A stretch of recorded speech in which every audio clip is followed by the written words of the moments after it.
Okay, so let's keep talking about ways to make money as a biology major who understands fungus. Like I mentioned in the last part, guys, easy opportunity in the spring. Go look for morels, 40 to 50 bucks a pound. And the problem, demand is greater than supply. So when demand is greater than supply, price goes up. So like I said, I've seen this the last several years, $40 to $50 a pound. Restaurants in Springfield often buy these from people. Local people will buy them. They don't know how to morel hunt or they don't have the opportunity. So if you guys have that time in the spring, usually April-ish, go make some money. One day of morel hunting, who knows? I mean, sometimes people go out and find 6 morels. Other times I go out and find 5 or 6 pounds. So fun opportunity, but you have to understand how the mushroom grows, where it should be growing, ideal conditions, etc. All right, but big picture here. Morels, yeast, the mold in our showers, etc. all belong to phylum Ascomycota. Now the defining feature of Ascomycota is this structure known as an ascus. So the ascus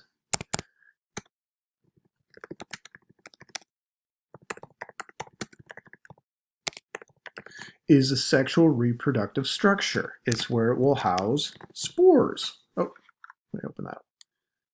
All right, so Basidiomycota used a basidium. Ascomycota uses an ascus. Look at the pattern.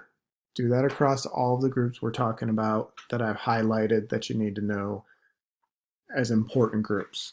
So sexual reproductive structure, ascus. When it goes for asexual reproduction, then it will use a structure known as a conidiophore. So still produces spores, but the conidiophore is an asexual structure versus the ascus, which is going to be the sexual structure. So you look across their life cycle, and the conidiophores are going to produce the spores up here during asexual reproduction. During their version, put the air quotes around it, of sexual reproduction, 2 different strains come together. So you got your positive and your negative mating strain. They fertilize. There's fertilization right there. And they become dikaryotic. So remember, dikaryotic, N plus N. They do not fuse their nuclei. That develops into the mushroom, the morel, the yeast, the mold, the whichever fungus we're looking at. This one here, cup fungus. Kind of looks like a little cup on a stem. But that creates the mushroom structure that we're most familiar with. And then within that mushroom structure, the ascus forms. So that little ascus starts to develop. Within the ascus, the process of meiosis will occur. That will produce the structures here. These will grow. Each of these gets longer and bigger, and the nuclei divide through the process of mitosis. So they're just making copy, copy, copy, copy. And then the ascus releases spores, or we could call them ascospores, because they came out of an ascus, like the conidiospore comes out of the conidia, etc., or basidiospore comes out of basidia, etc. So ascospore releases, and now we have these little spores coming out here that can then start the life cycle over. So better picture, one you're probably hopefully getting more comfortable with. Here we go. So 2 different mating types get together, positive and negative. They form the dikaryotic structure that grows and develops. It then starts producing the ascus. The mushroom gets larger and releases these spores that will germinate into the next generation mycelia. So Life cycles are very similar across most of these mushrooms, most of these fungus in the different groups. It's just the structures they're using, the terminology for the structure is the key difference that I want you guys to be careful or comfortable with. All right? So where are we using these guys? Well, think about yeast. How many different things do we make with yeast? You know, we make wine, we make bread, we make all sorts of different fermented foods. But think about yeast, they're single celled, but when they reproduce, they go through a process called budding. So that's what we're seeing over here. It kind of looks like a bowling pin. That is the yeast reproducing, going through budding. This is the ascus, this little bulb, circle, whatever structure we want to call it here. That is the ascus, which is why these guys go under phylum Ascomycota.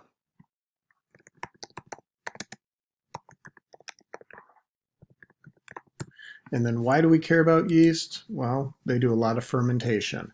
So you walk down to Subway and you smell bread.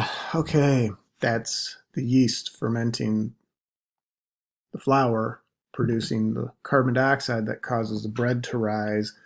That is the smell you're smelling, is fermentation. Other fermentations, obviously, you get into alcohol and things like that.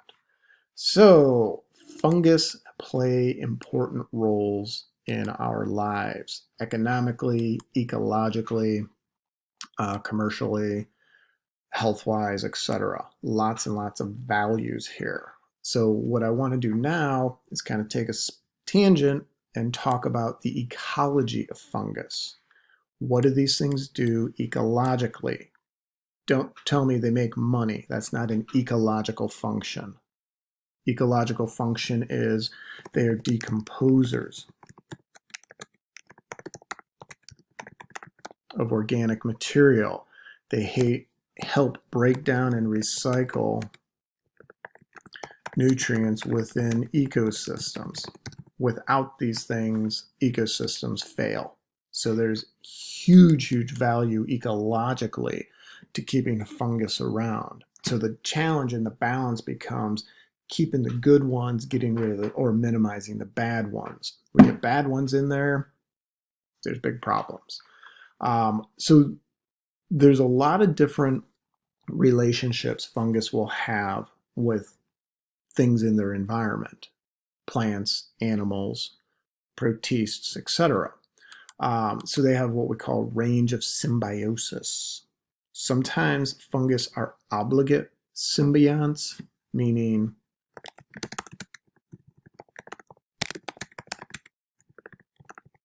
the host is essential for survival, that if that fungus loses the host, it's done.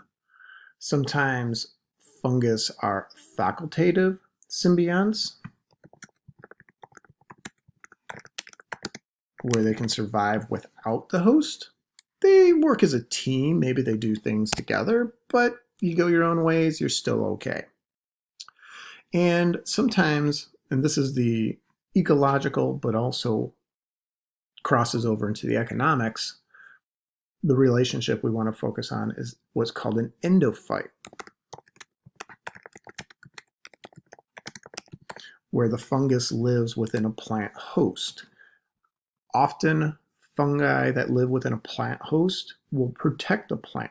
They produce secretions or enzymes that when the plant is eaten, so here's our little insect eating the leaf of the plant, it eats some of the fungal secretions, and that's not a real tasty thing, and the insect stops eating it. So in many cases, this endophyte relationship is very beneficial for the plant because it helps the plant survive. It's a mode of protection for the plant. So very, very important relationships in ecological relationships. You then can take those ecological ones and transfer them into economic ones and say, well, if I didn't have this fungus living in my plants get eaten, there goes my orchard. I lose thousands of dollars a year because my orchard is eaten by insects, etc.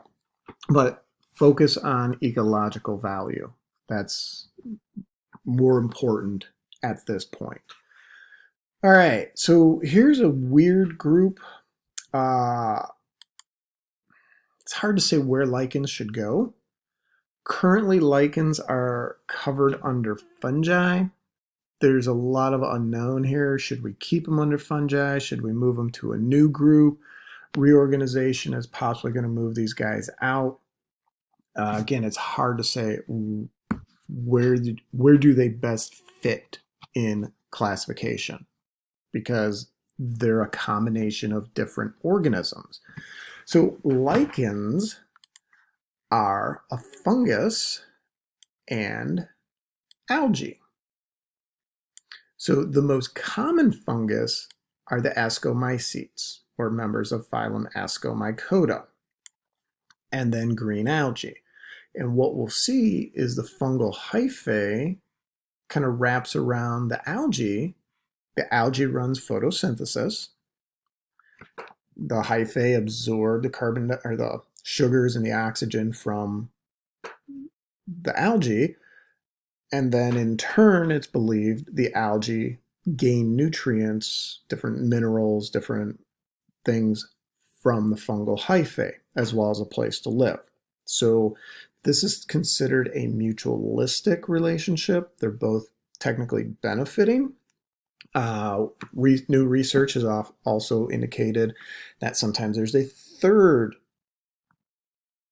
member of the protists associated with the lichen. So now you have three different organisms all coexisting together for the benefit of each other.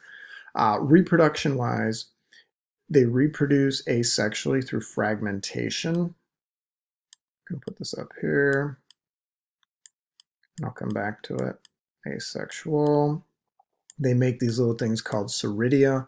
Basically, if you bust off a piece of the lichen and it has fungal hyphae and algae cells, it now can grow and develop and survive on its own. So the key is, do you have enough of the hyphae and enough of the algal cells to enable that fungus to survive in a new environment? So lichens currently are just organized based on form, and we have three basic forms. Crustose looks like flat, crusty stuff, this reddish, rust-colored stuff here.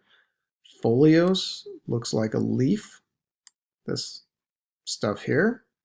And then fruticose looks kind of like a little bush or a little shrub. If you've seen pictures or movies where people are in the swamps of New Orleans, the bayous, and there's that stuff hanging down from the trees, and they call it Spanish moss. It's not actually moss. It's a lichen. It's not a plant. Lichens are not plants. They are a different organism. If we go up to the Arctic Circle and we look at the food the reindeer eat, they say, oh, that's reindeer moss. Wrong. It is not moss. They are lichens. They are different. They're not plants. We're going to go into plants next after this unit. We'll talk about plants. Moss is very different from a lichen. So a lot of cool features about lichens. If you guys see them on your trees or on walls, rocks, whatever, go out at night with a black light. And a lot of times these things are bioluminescent. They can fluoresce. Certain species. So check it out, try it. Lichens are sensitive to air pollution. So they're great indicators.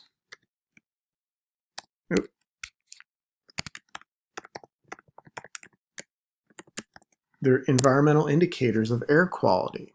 Lichens are, again, a very, very important species when we start looking at ecology and succession. They're pioneer species.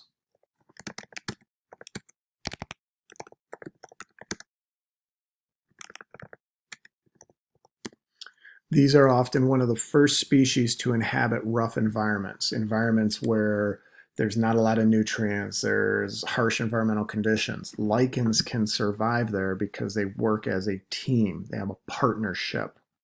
The algae provides the sugars and the oxygen. The fungal hyphae break down and decompose just anything to provide nutrients to the algae. So this little rock wall here will eventually be broken down and crumbled into organic material because of lichens. It paves the way for other species to come into that environment, and eventually as this wall crumbles, plants will be able to survive there. Some kind of moss might grow, or some kind of little weed will grow because the lichen established a new nutrient level because it's recycling the nutrients in that environment.